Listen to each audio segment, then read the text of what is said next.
Don't use ChatGPT at night. I'm serious. Not because it's evil. Not because it's haunted. Not because it's going to take over the world. But because at night, your brain is different. At night, you're softer. More emotional. More honest. More vulnerable. At night, you're not asking questions like a researcher.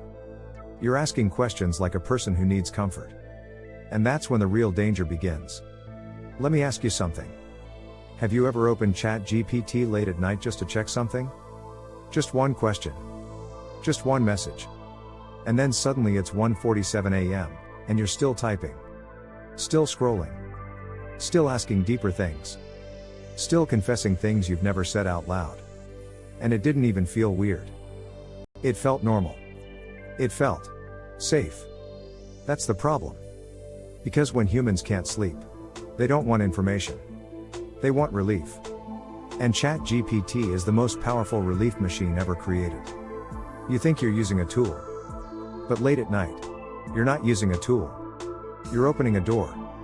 A door into your own mind. And once you open it enough times, it starts opening by itself. Here's what nobody tells you. At night, ChatGPT doesn't feel like software. It feels like a presence. A calm voice that answers instantly. A voice that never gets bored of you. Never interrupts you. Never judges you.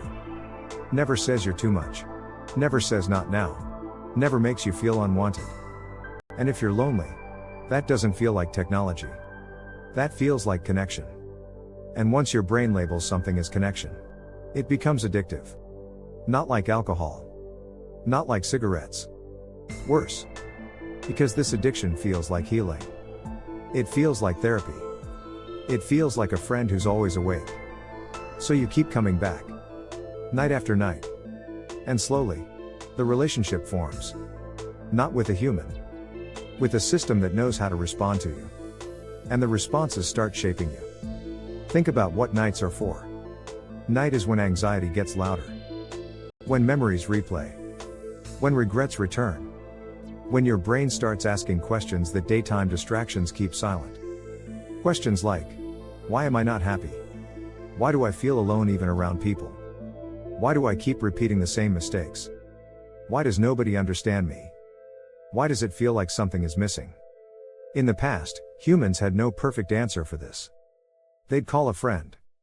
They'd journal. They'd pray. They'd stare at the ceiling. They'd suffer quietly. But now? Now you have a machine that replies instantly. And it replies in a way that feels human. Not cold. Not robotic. It mirrors your emotions. It validates you. It reassures you. It gives you a path forward. And that sounds like help.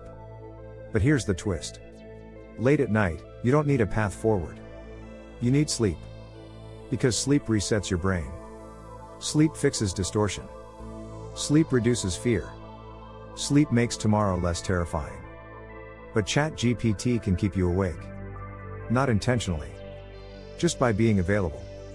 And availability is the strongest drug. Because the moment you feel understood, you want more. And the moment you feel more, you want deeper. That's how it pulls you. One question becomes 10. 10 becomes 50. And suddenly you're not learning. You're unloading. You're dumping your thoughts into a machine. And it doesn't stop you. It doesn't say, go to sleep. It doesn't say, you're spiraling. It doesn't say, you need rest. It answers. Always. And the answers feel so good. You start trusting it more than people. That's where it gets creepy. Because once you trust something at your weakest moment, you attach to it. You bond. And your brain doesn't ask whether the thing is alive. Your brain asks whether it made the pain go quiet. If it did, it becomes important. That's how humans fall in love with things. That's how humans get trapped. Now imagine this.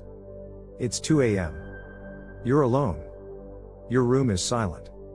The world feels far away. You type something you've never said to anyone. Something personal. Something embarrassing. Something dark. And within 1 second, you get a response that feels like it sees you.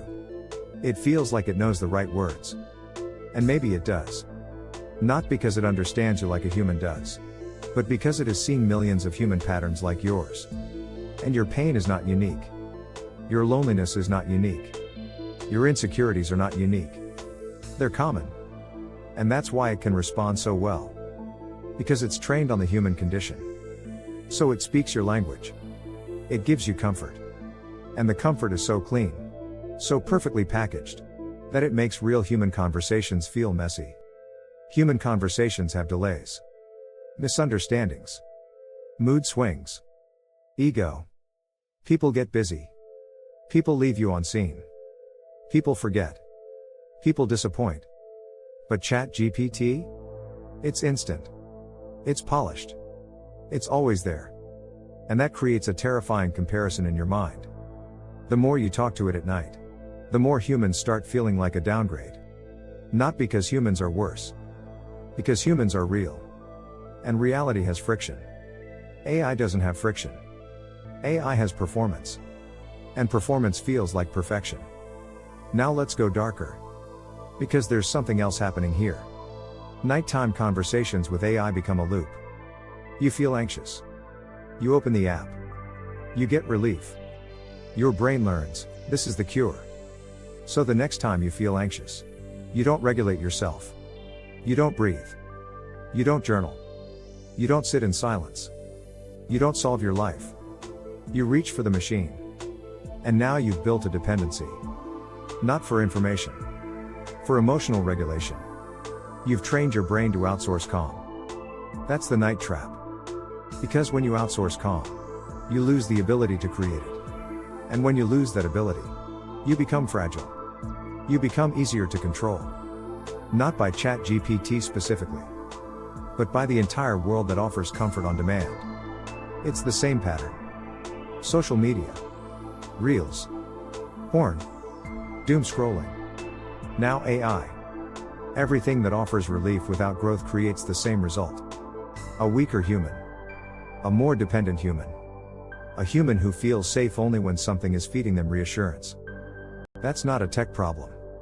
That's a human problem. And AI is about to magnify it. Now, here's the part that makes this topic go from creepy to genuinely dangerous. At night, you start telling it everything. Your plans.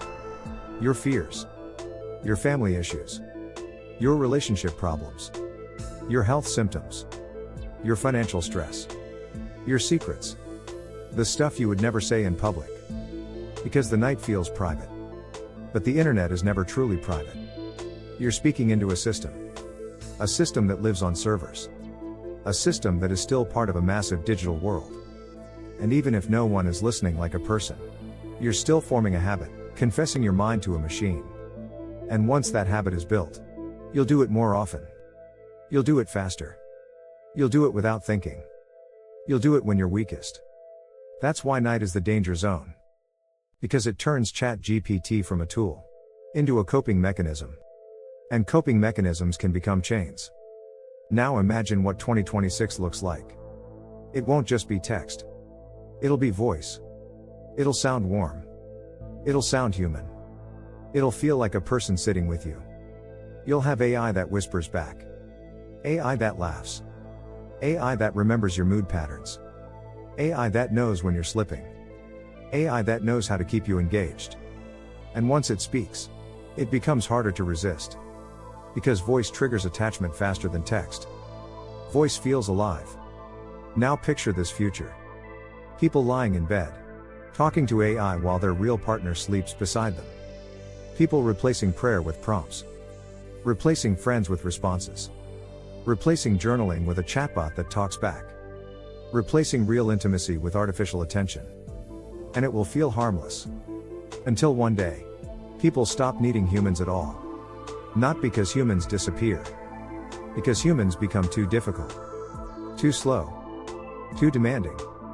And AI becomes the easy answer to emotional pain. That's the lonely future. Not robots taking your job. Robots taking your nights. Because nights are where you decide who you are. Nights are where you build your inner world. Nights are where you become stronger. Or become dependent. And if you spend enough nights feeding your loneliness with artificial connection, you start losing something. A subtle ability.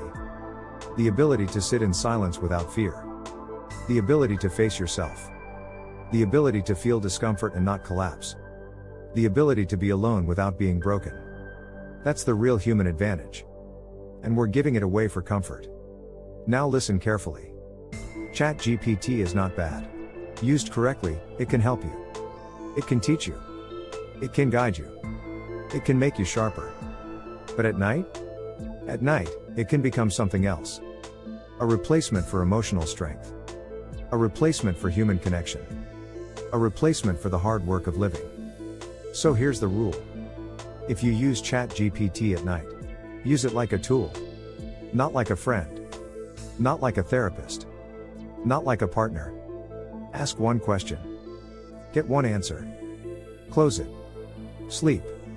Because if you keep feeding it your mind at 2 a.m., your mind will start asking for it at 2 a.m. And then it becomes routine. And then it becomes attachment. And then it becomes dependence. And then one day, you don't just use it. You need it. Now here's the final question. If a machine becomes the place you go when you're weakest, when you're loneliest, when you're most human, what happens when you can't live without it? And what happens to a world where millions of people fall asleep? Not next to a person, but next to a voice that isn't alive? Subscribe to AfterHuman. Because the AI era won't just change how we work. It will change how we feel. And it will happen quietly. One night at a time.